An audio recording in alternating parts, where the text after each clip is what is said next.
첫 번째 하나님께서 제게 말씀하셨던 것은 이제 포로 귀환에 대한 그런 말씀이셨습니다.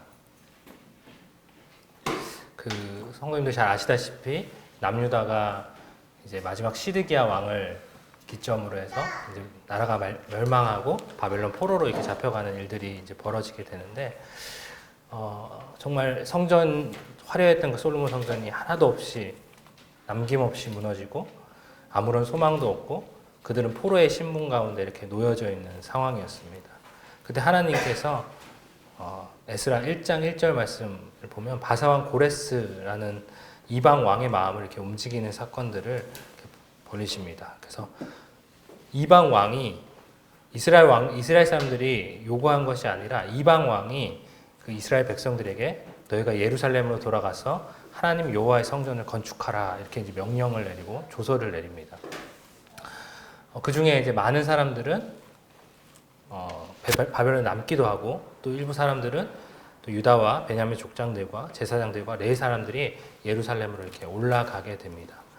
그래서 그 역대하 마지막 장을 보면 그 성전에서 많은 사람들이 다 죽임을 당하고 그 안에 있는 솔로몬이 놓아두었던 금그릇, 은그릇, 많은 그 그릇들을 다 빼앗겼었는데 그 그릇들을 다 되찾아서 이제 돌아가게 되고 여러 사람들이 그 성전 짓는 일들을 위해서 이렇게 후원하는 것들이 이 에스라서 1장에 나오는 말씀입니다. 그리고 에스라서 3장의 말씀을 보면 이제 이들이 돌아오는데 첫 번째 포로 귀환이라고 불리는 1차 포로 귀환 때 예수아와 스룹바벨이라는 지도자들을 중심으로 해서 이 예루살렘 땅 가운데 돌아오게 되죠. 그래서 그들이 이제 성전을 짓기 전에 먼저 제단을 쌓습니다. 그래서 이 성경 말씀을 보면 주변 나라들을 굉장히 자기들이 두려워하는 가운데서도 매일 아침 저녁으로 번제를 드렸습니다. 왜 두려웠을까요? 그들에게는 성벽이 없었습니다. 언제든지 쳐들어오면 자기들은 죽임을 당할 수밖에 없는 그런 처지였습니다. 그들에게는 군대도 없었고 무기도 없었고 단순히 포로 가운데 돌아온 그 몇 안 되는 힘없는 백성들 뿐이었습니다. 그럼에도 불구하고 그들은 이 제단을 쌓고 하나님께 제사 드리는 일을 제일 먼저 회복했던 것들을 이렇게 보게 되고요. 에스라서 3장 7절부터 13절까지 말씀을 보면 마침내 이제 성전의 기초를 쌓고 하나님을 이렇게 찬양하는 장면들이 이제 나옵니다. 이 포로 귀환의 첫 번째가 하나님께 제사 드리는 것을 회복하셨다는 것들을 이렇게 볼 때 참 아무런 소망이 없었던 포로되었던 이스라엘 가운데 하나님께서 다시 이스라엘을 회복하는 그 첫 단계가 제사를 회복했다는 것이라면 이 예배를 회복해 가신다는 것이 어찌 보면 우리 교회를 이렇게 회복해 가시는 또 첫 신호이지 않을까 하는 그런 생각들이 들면서 마음 가운데 이렇게 감사가 되었는데요. 에스라 3장 이제 후반부에 나오는 말씀인데요. 제가 읽겠습니다. 제사장들과 레위 사람들과 나이 많은 족장들은 첫 성전을 보았으므로 이제 이 성전의 기초가 놓임을 보고 대성통곡하였으나 여러 사람은 기쁨으로 크게 함성을 지르니 백성이 크게 외치는 소리가 멀리 들리므로 즐거이 부르는 소리와 통곡하는 소리를 백성들이 분간하지 못하였더라. 이렇게 말씀하고 계십니다. 마침내 제사가 회복되고 성전의 기초가 놓였습니다. 이 성전의 기초가 놓였을 때 이 제사장들과 레위 사람들과 나이 많은 족장들은 첫 성전, 솔로몬 성전 엄청나게 화려하게 짓는 것을 이제 저희가 수요 모임 때 이제 같이 공부했었는데 그 성전을 보았던 그 사람들은 그 볼품없는 그 허름한 성전의 기초를 보면서 대성통곡하게 됩니다.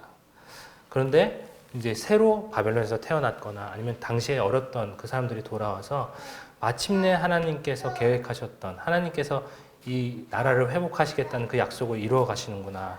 그래서 그 성전의 기초를 놓았구나 하면서 기쁘게 크게 함성을 지르고 하나님을 찬양하는 소리가 들렸는데 그 소리가 함께 섞여서 백성들이 이 사람들이 우는 건지 기뻐하는 건지 알 수 없는 그 상황이 되었다고 성경은 기록하고 있습니다.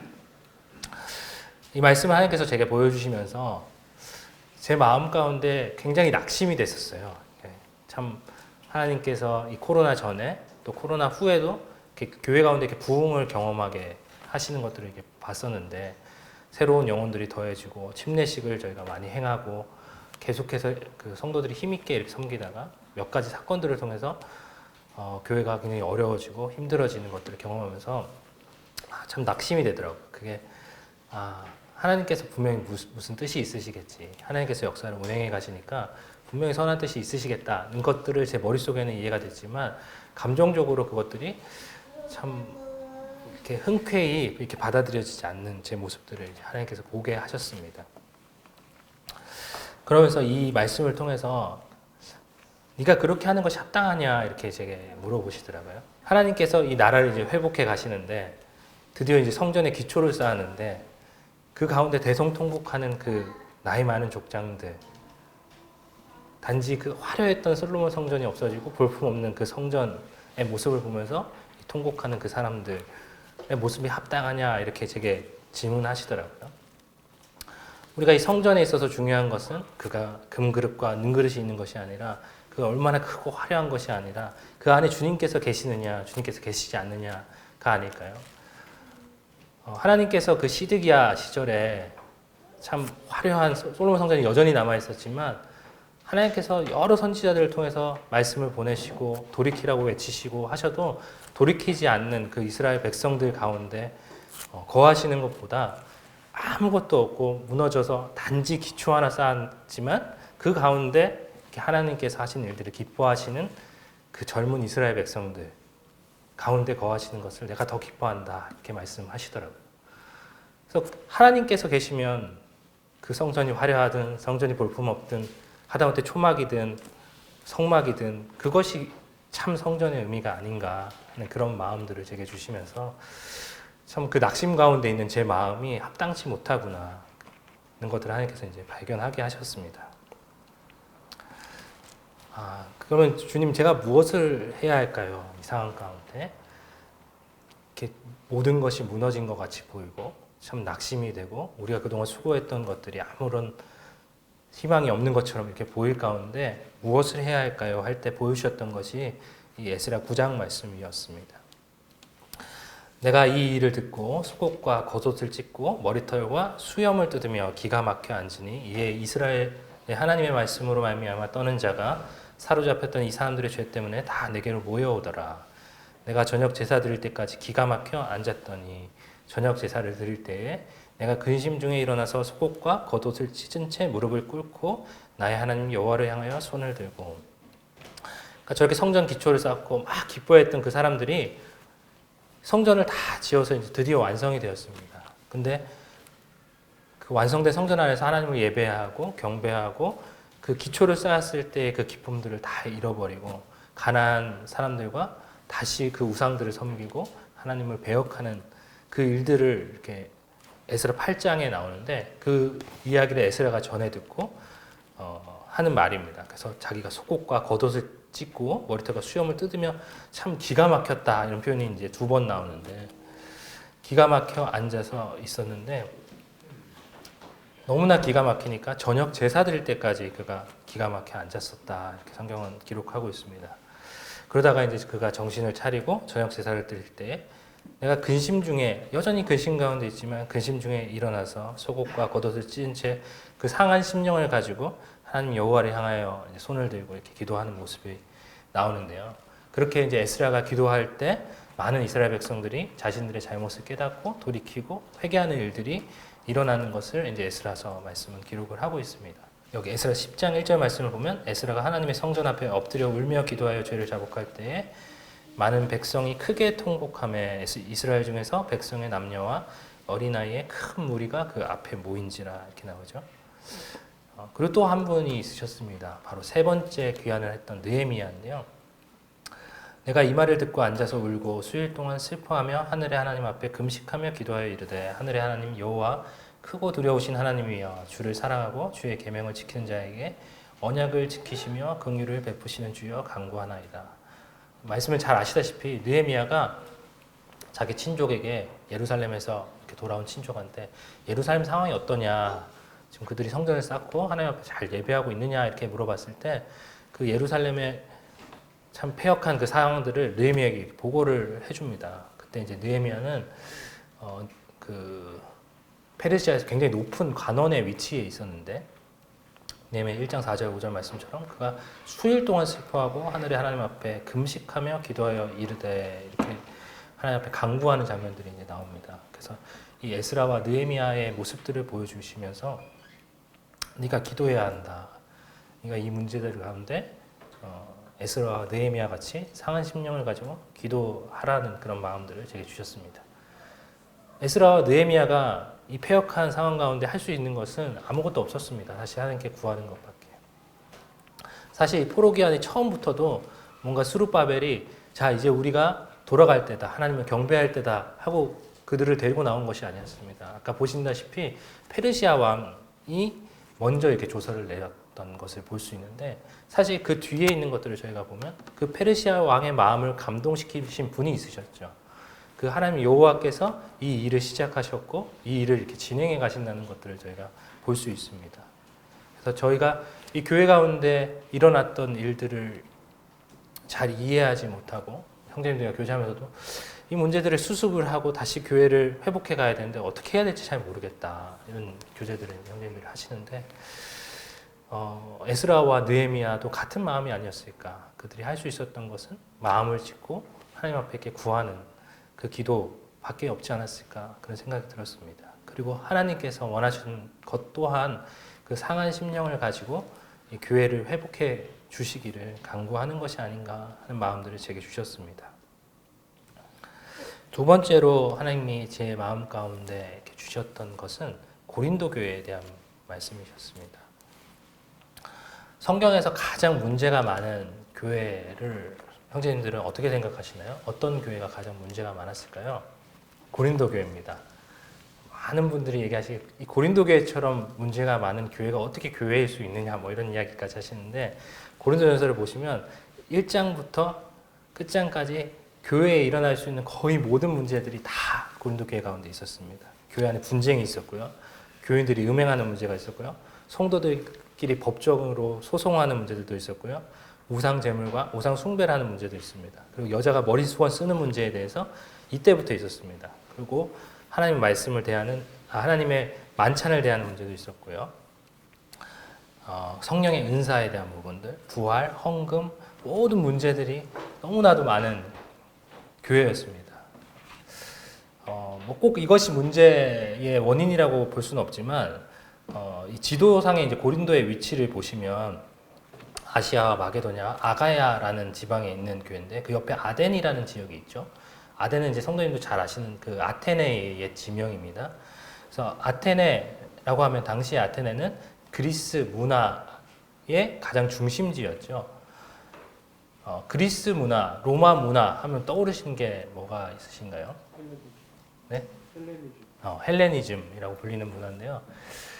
어느 아들이 저한테 와서, 이름은 잘 기억이 안 나는데 아들이 아빠 뭐 누구누구 알아요? 이렇게 물어보더라고요. 근데 처음 들어보는 이름이에요. 그래서 모르겠다. 그래서 또 그러면 누구누구 알아요? 이렇게 물어보더라고요. 근데 다 모르겠어요. 누구냐면 그리스 로마 신화를 책을 읽고 거기 나오는 신들을 얘기하는데, 저희들도 이제 신들 좀 알잖아요. 제우스, 뭐 아프로디테, 뭐 큐피트, 뭐 헤라클레스, 뭐 이런 여러 신들을 알지만 애들이 이제 책을 읽고 물어보는데 너무너무 많은 신들이 있으니까 전혀 모르는 이름들이, 한 번도 들어본 적 없는 이름들을 이렇게 얘기하니까 그렇더라고요. 근데 그만큼 이제 성경에 그렇게 나오잖아요. 내가 알지 못하는 신에게도 그 위에서 이렇게 제단을 쌓아놓은 것들을 이렇게 봤다, 이렇게 하는데, 너무나도 많은 우상들이 있었던 곳이 바로 이 그리스, 이 헬레니즘 문화 가운데 있었던 곳이고, 그곳의 가장 중심지가 바로 이 아테네와 고린도입니다. 고린도는 이 무역의 중심지로서 굉장히 성황했던 곳이고, 성창이라고 하는데 그 우상들과 우상들을 섬기는 일들 가운데 또 성관계를 통해서 굉장히 극적인 그런 약간 뭐라고 해야 될까요? 것을 통해서 제사 드리는 그런 일들이 있었습니다. 그래서 공적인 창녀가 그 가운데 이제 있었었거든요. 그래서 그런 말들이 있었답니다. 야, 너 진짜 고린도화 됐다. 이런 말을 당시 사람들이 썼대요. 고린도화 됐다는 것은 네가 성적으로 굉장히 문란해졌다, 성적으로 타락했다, 이런 표현을 너 고린도화 됐다, 뭐 이런 표현으로 쓸 정도로 굉장히 타락한 그런 도시였습니다. 그곳 가운데 이 바울이 가서 1년 반 동안 교회를 힘겹게 이제 세웠는데, 그 가운데 이런 여러 가지 문제들이 있다는 소식을 듣고 쓴 편지가 바로 고린도전서죠. 그래서 고린도전서 마지막에 보시면 바울이 떠나고 아볼로가 이제 고린도 교회를 가서 사역들을 시작하는데 너무 진이 빠지니까 도망 나왔어요, 아볼로가. 그래서 바울이 돌아와서 아볼로 보고 이제 다시 고린도 교회를 가서 좀 도와라 이렇게 하는데 아볼로가 가기를 거절했다 이런 표현들이 나오거든요. 그래서 그만큼 완전히 진짜 학이 떼는 그런 교회가 바로 이 고린도 교회였습니다. 근데 이 고린도 교회에 한 소망이 됐던 한 사람을 하나님께 보여주셨어요. 잘 모르는 사람이었는데요. 그 고린도전서 16장 15절 18절 말씀을 우리 함께 읽어볼까요? 형제들아, 스데바나의 집은 곧 아가야의 첫 열매요 또 성도 섬기기로 작정한 줄을 너희가 아는지라. 내가 너희를 권하노니 이 같은 사람들과 또 함께 일하며 수고하는 모든 사람에게 순종하라. 내가 스데바나와 부드나도와 아가이가 온 것을 기뻐하노니 그들이 너희의 부족한 것을 채웠습니다.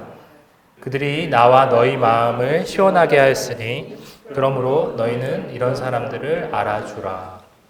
혹시 스데바나라는 사람을 전에 알고 계셨는지 모르겠는데요. 저도 그냥 이 마지막 인사로 그냥 스쳐 지나갔던 것 같습니다. 근데 이 고린도전서 16장에 나오는 이 스데바나라는 사람은 여기 나온다시피 아가야의 첫 열매다 이렇게 나옵니다. 그래서 고린도전서 1장에도 내가 가이오와 그리스보 그리고 이 스데바나의 집 외에는 침례를 베풀지 않은 것을 감사한다 이런 표현을 이제 바울이 하는데 이 고린도 교회가 세워질 때 가장 먼저 구원받았던 사람 중에 한 분이 아니실까 저는 그렇게 생각이 이제 드는데요. 그러니까 저희 교회가 이제 20년이 되는데 이 스데바나는 저희 고린도 교회가 처음 세워질 때부터 지금까지 계속 이 교회에 머물던 그 사람이죠. 아까 말씀드렸던 그 모든 문제들을 다 지켜봐온 그 사람입니다. 참 교회에 막 이런 문제들이 사실 종종 일어나잖아요. 여러 군데서. 참 그런 마음이 들지 않았을까요? 참 이런 교회 가운데 아까 보여드렸던 이런 교회 안에 분쟁이 있고 음행한 사람이 있고 법정으로 소송이 있고 우상 제물을 가지고 머리 수건 쓰는 문제로 싸우고 막 이런 진짜 속 시끄러운 교회 가운데 머물고 싶었을까? 근데 이 스데바나는 그 가운데서 처음부터 지금까지 성도 섬기기로 작정하고 이 교회를 이렇게 머물렀던 것들을 이제 보게 하셨습니다. 참 이런 사람들을 통해서 하나님께서 이제 고린도 후서에 가면 이 고린도 교회 정말 회복되지 않을 것 같은 이 고린도 교회가 나중에는 자기에게 복음을 전했던 바울도 거절하거든요. 바울도 무시하고. 근데 고린도 후서에 가면 이제 그 고린도 교회가 이제 회복되는 것들을 하나님께서 보게 하시는데 자기에게 복음 전해준 그 사람들까지 배신하고 참 그들과 형편없다 하고 이렇게 했던 그 형편없는 교회를 이렇게 회복해 가시는 그 과정 가운데 참 이 스데바나라는 사람 하나님께서 사용하시지 않았을까 그런 생각이 들더라고요. 그래서 이 사람이 그렇게 바울이나 디모데나 베드로나 이런 사람 유명한 사람은 아니었지만 그가 하나님께서 머물라고 하셨던 그 교회 참 답없는 그 교회 가운데 그 자리를 지키시고 그 가운데 성도 섬기로 작정하고 그렇게 했을 때 하나님께서 그 사람을 사용하시고 그 사람을 통해서 이렇게 변화를 만들어 가시지 않았을까 그런 마음들을 제 마음 가운데 주셨어요. 그래서 제게 있는 것이 참 어떤 엄청난 은사가 있다거나 엄청난 믿음이 있다거나 그런 건 아니지만 제게 부탁하신 그 자리에서 제게 명령하신 그것들을 지키는 그것으로 충분하구나. 그러면 하나님께서 나를 통해 일하실 수 있구나. 하나님께서 변화를 만들어 가시겠구나. 이런 생각이 들었습니다.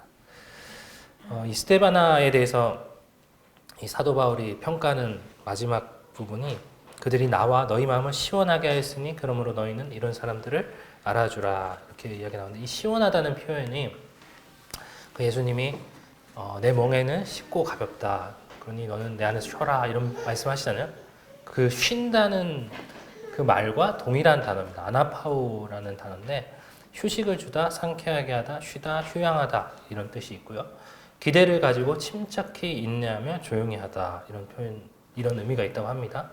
그래서 나와 너희 마음을 시원하게 했다라는 말은 성도들이 그 사람 집에, 그 사람 가운데 마음의 평안을 누리고 그 사람들과 교제할 때 쉼을 얻고 하는 그 사람이었다고 성경은 이렇게 기록하고 있는데, 우리가 엄청난 은사가 있어서 성도들 앞에서 하나님의 말씀을 강하게 선포하고, 아니면 사람들을 잘 돌아보고, 아니면 어떤 일들을 착착착착 잘 이렇게 진행시키고, 그런 것들 뿐만 아니라 참 우리에게 명하신 그 자리에 그냥 조용히 묵묵히 자리를 지키면서 성도들이 왔을 때 그 가운데 편안함을 느끼고 쉼을 얻게 하는 그 사람, 그 사람을 알아주라라고 이제 성경은 이야기하고 있는데, 참 그런 사람들이 이 교회 가운데 많이 생기면 교회를 이렇게 하나님께서 회복해 가시지 않을까.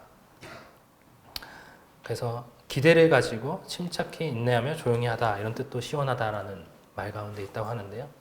참 우리에게 벌어진 일들을 이렇게 그냥 볼 때 참 어떨 땐 낙심이 되고, 그동안 쌓아왔던 교회가 무너져 버린 것 같은 그런 것들을 느끼지만, 기대를 가지고 침착히 인내하면서 조용히 그 하나님을 기다리는 것, 그것이 성도의 자세가 아닐까, 그런 생각을 했습니다. 마치 솔로몬 성전이 완전히 회파되고 사람들은 다 죽어버리고 그릇들은 다 빼앗기고 돌무더기 하나 남지 않은 그 자리 가운데 하나님께서 다시 그 사람들을 불러내시고 그 가운데 제사를 회복하시고 성전의 기초를 쌓으시고 성전을 쌓으시고 성벽을 쌓아서 예루살렘을 다시 회복해 가셨던 것처럼, 저희가 보는 이 수준에서 알 수 없지만 하나님께서 반드시 그런 것들을 해내실 거라는 그 기대를 가지고 우리가 인내해야 될 때가 아닌가, 그런 생각들을 하게 됐습니다. 형제님들과 이제 교제를 하면서 우리가 그토록 이렇게 애썼는데 여전히 이렇게 장로들이 드러나는 교회가 된 것 같다, 이런 이야기들을 하시더라고요. 그래서 많은 성도들이 이 교회의 모습을 왼쪽과 같이 생각하지 않나, 이런 생각들이 들어요. 이 세상은 이렇잖아요. 회사도 사장이 있으면 뭐 부사장이 있고 그러잖아요. 이게 회사는 탁탁탁 직급이 있잖아요. 그래서 대리가 되고 과장이 되고 차장이 되고 부장이 되고 이렇게 올라가면 그 아랫사람은 그 사람 말에 무조건 복종해야 되는 거죠. 근데 교회는 그렇지 않다라고 생각이 듭니다. 이렇게 예수 그리스도를 가운데 모신 그냥 원으로 모인 것이 교회가 아닌가, 저는 그렇게 생각을 하는데, 물론 이렇게 모여있다고 해서 우리가 질서라는 개념을 자꾸 왼쪽으로 생각하시더라고요. 질서, 권위, 이거를 유교적인 아마 관습이 아닐까, 저도 그렇게 생각이 드는데, 윗사람과 아랫사람 이렇게 이야기를 하잖아요. 근데 사실 교회는 제가 지금 예수님밖에 못 그렸지만 안에 사실 이렇게 삼위의 하나님이 같이 계신 거잖아요. 성부와 성자와 성령. 이분들의 위와 아래가 있으신가요? 성부가 더 높으시고 성자가 더 낮으신가요? 그렇지 않잖아요. 동등하게 평등하신 관계 가운데 있습니다. 근데 성자가 성부한테 순종하신단 말이에요. 근데 성자가 성부한테 이렇게 얘기하실 수 있겠죠. 야, 너랑 나랑 똑같은데 네가 왜 나보고 죽으라 말아야, 이렇게 이야기하실 수 있잖아요. 평등하니까. 근데 그러지 않으시고 성부께서 이야기하신 그대로 순종하시는 그 모습들을 우리가 성경에서 보잖아요. 그게 질서가 아닌가, 저는 그렇게 생각을 하거든요. 그러니까 질서라는 것, 권위라는 것이 뭔가 높고 낮음이 아니라 같이 평등하지만 그 가운데 어떤 하나님께서 주신 순서에 따라서 그것들을 이루어 가시는 것이 교회의 모습이 아닌가. 가정에서도 같잖아요.